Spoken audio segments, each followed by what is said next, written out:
یہ show cause کہ کل آپ عدالتی احکامات کے باوجود پیش کیوں نہیں ہوئے، اس کا جو ہم نے آپ کو شو کاز نوٹس جاری کیا ہے اس میں آپ جواب دیں۔ آپ کی باتیں نہیں سنیں گے۔ آپ نے جو 69 MPO جاری کیے جو 970 دنوں کے لیے تھے، کیا ان لوگوں کے بچے نہیں ہیں؟ کیا انہوں نے نہیں عمرے کی سعادت حاصل کرنی؟ کیا ان کی فیملی نہیں ہے؟ اس موقع پر ڈی سی اسلام آباد کے وکیل راجہ رضوان عباسی نے جسٹس بابر ستار سے کہا کہ آپ غصے میں ہیں، اس کیس کی کچھ دیر بعد سماعت کر لیں۔ جسٹس بابر ستار نے ڈی سی اسلام آباد سے کہا کہ یہ کیس کل مکمل ہو جانا تھا، آپ کی وجہ سے نہ ہو سکا۔ مسٹر میمن، کیا آپ کو عدالت کا آرڈر معلوم نہیں تھا؟ ڈی سی اسلام آباد عرفان نواز میمن نے جواب دیا کہ میں عدالتی حکم عدولی کا سوچ بھی نہیں سکتا۔ جسٹس بابر ستار نے ان سے استفسار کیا کہ اب آپ کی مرضی سے بینچ بنیں گے؟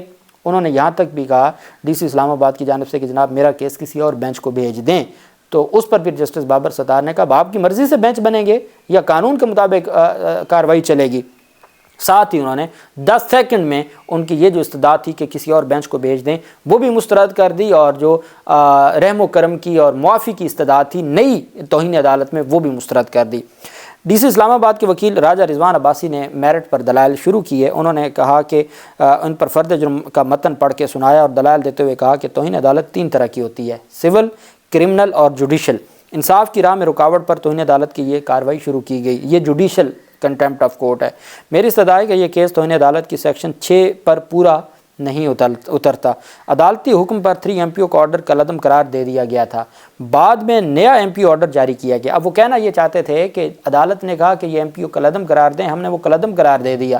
اب اگر ہم نے نیا جاری کیا ہے تو وہ عدالتی حکم کی خلاف ورزی یا توہین نہیں ہے، ہم نے اس کو کالعدم قرار دے دیا تھا، اب نیا جاری کیا تو وہ کون سی توہین عدالت ہوگی؟ بعد میں نیا MPO آرڈر جاری کیا تھا۔ دوسرا MPO order district magistrate Rawalpindi کی جانب سے جاری ہوا۔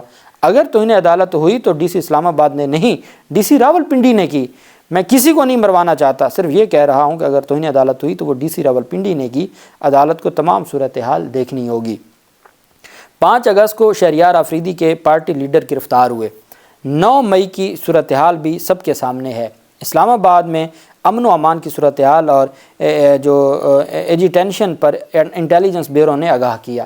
ڈسٹرکٹ انٹیلیجنس کمیٹی میں تمام حساس اداروں کے نمائندے شامل ہوئے۔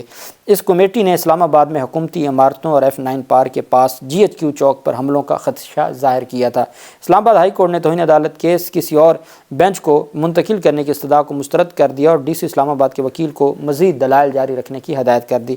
ڈی سی اسلام آباد کے وکیل راجہ رضوان عباسی نے کہا کہ ڈسٹرکٹ مجسٹریٹ کے MPO آرڈر جاری کرنے میں کوئی بدنیتی نہیں تھی۔ جسٹس بابر ستار نے کہا کہ 16 مئی کو پہلا MPO آرڈر کالعدم قرار دیا گیا، کسی میں شو کاز جاری ہونے کے بعد بھی MPO آرڈر جاری کیے گئے۔ عدالت زیادہ سے زیادہ یہی کہہ سکتی ہے کہ آرڈر درست نہیں ہے۔ جب ہم نے ان کی MPO آرڈر جاری کرنے کی پاور ختم کی تو یہ رکے، اس سے پہلے تو یہ دھڑا دھڑ MPO آرڈر جاری کر رہے تھے۔ راجہ رضوان عباسی نے دلائل دیتے ہوئے کہا کہ رپورٹس کے مطابق شہریار آفریدی جیل میں ہوتے ہوئے احتجاج کی منصوبہ بندی کر رہے تھے۔ ڈسٹرکٹ انٹیلیجنس کمیٹی کی رپورٹ پر MPO آرڈر جاری کیے گئے۔ کمیٹی میں ISI، IB، MI، 111 بریگیڈ اور پولیس کے نمائندگان شامل تھے۔ جسٹس بابر ستار نے کہا کہ جس دن یہ سفارش ڈی سی اسلام آباد کو کی گئی، کیا ڈی سی راولپنڈی کو بھی سفارش کی گئی؟ عدالت نے استفسار کیا کہ کیا راولپنڈی کی کمیٹی میں ان اداروں کے نمائندے شامل نہیں تھے؟ رضوان عباسی نے کہا کہ بانی PTI 9 مئی کو گرفتار ہوئے تو امن و امان کا مسئلہ تھا۔ رضوان عباسی نے کہا کہ بانی PTI کو توشہ خانہ میں سزا کے بعد گرفتار کیا گیا تو خدشہ تھا کہ امن و امان کا مسئلہ ہو سکتا ہے۔ جسٹس بابر نے کہا کہ بانی تحریک انصاف کی رہائی کے احکامات تو سپریم کورٹ نے جاری کر دیے تھے۔ رضوان عباسی نے کہا جی اسلام آباد ہائی کورٹ نے بھی توہین عدالت کی کارروائی کا آغاز کیا تھا کہ کیسے عدالتی احاطے سے گرفتاری ہو سکتی ہے۔ انسانی غلطی کی ہر وقت گنجائش رہتی ہے لیکن بدنیتی شامل نہیں تھی، عدالتی احکامات کی خلاف ورزی کا کوئی ارادہ نہیں تھا۔ جسٹس بابر ستار نے کہا کہ 16 مئی 2023 کو جب پہلا MPO آرڈر کالعدم ہوا تھا، عدالتی آبزرویشن کے باوجود ایک ہی طرح کے سورس رپورٹ پر مزید MPO آرڈر جاری کیے گئے۔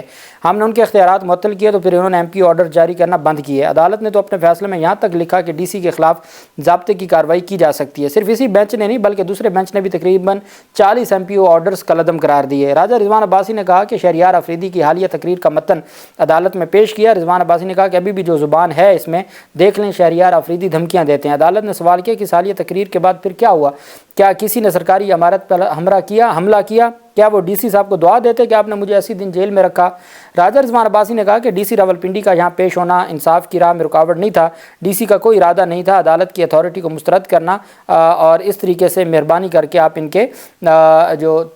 کے خلاف آپ توہین عدالت کی کارروائی ختم کریں۔ ان کے دلائل مکمل ہوئے تو وہ جیسا کہ میں نے آپ کو بتایا کہ وہ جو توہین عدالت کیس ہے جو دوسرے والا جو کل پیشی پر نہ آنے پر توہین عدالت کی کارروائی شروع ہوئی، اس کی 26 فروری کے لیے شو کاز نوٹس پر جواب مانگ لیا ہے اور معافی نامہ مسترد کر دیا ہے۔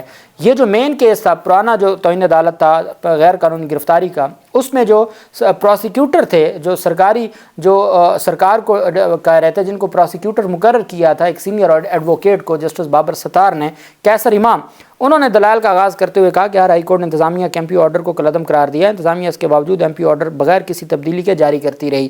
ایک MP آرڈر ختم ہونے پر دوسرا آرڈر جاری کیا جاتا رہا۔ کسی شخص کا نام نہیں بتایا گیا جسے شہریار آفریدی نے اکسایا یا اشتعال دلایا ہو۔ پروسیکیوٹر نے کہا کہ جس کو اسلام آباد GHQ حملہ کہا جا رہا ہے وہ ڈیفنس کمپلیکس اسلام آباد ہے، کبھی بھی GHQ نہیں کہا گیا۔ جتنے بھی MPO جاری ہوئے وجوہات سب میں ملتی جلتی ہیں، مجھے کہنا نہیں چاہیے لیکن یہ سسٹم کیسے کام کر رہا ہے۔ جب DC ایک انٹرمیڈیٹ کی رپورٹ پر کام کرے گا، ڈپٹی کمشنر کا ایکٹ انصاف کے نظام میں رکاوٹ کی کوشش ہے، MPO جاری کرنے کے یہ ساری رپورٹس میں لکھ رہے ہیں کہ لوگوں کی جان و مال کو خطرہ ہے۔ پروسیکیوٹر کیسر امام نے دلائل مکمل کیے۔ راجہ رضوان عباسی ایڈوکیٹ نے جواب الجواب دلائل کا آغاز کیا۔ رضوان عباسی نے کہا کہ توہین عدالت کی کارروائی عدالتی احکامات کی خلاف ورزی یا توہین پر ہوتی ہے۔ عدالت کے سامنے روزانہ کی بنیاد پر اس نوعیت کے معاملات آتے ہیں۔ اس کیس میں عدالتی احکامات کی خلاف ورزی یا توہین کا عنصر موجود نہیں ہے۔ عدالت کسی ملزم کو گرفتار کرنے کا حکم دے اور اس پر عمل درآمد نہ کیا جائے تو وہ توہین عدالت ہے۔ انہوں نے کہا کہ عدالت کے جاری کردہ سمن پر عمل درآمد نہ کیا جائے تو وہ توہین کے زمرے میں آتا ہے۔ 3 MPO نقص امن کے لیے مستقبل میں ہونے والے عمل سے متعلق ہے۔ ہم نے جو کچھ بھی کیا وہ آئین اور قانون کے مطابق کیا۔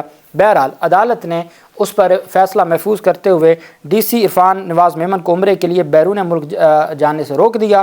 DC deputy commissioner SSP operation اور دیگر کے خلاف توہین عدالت کیس کا فیصلہ 1 مارچ کو سنایا جائے گا۔ عدالت نے ڈپٹی کمشنر SSP اور دیگر کے خلاف توہین عدالت کیس کی سماعت 1 مارچ تک ملتوی کرتے ہوئے کہا کہ مزید قانونی معاونت درکار ہوئی تو آئندہ سماعت میں معاونت لے لیں گے۔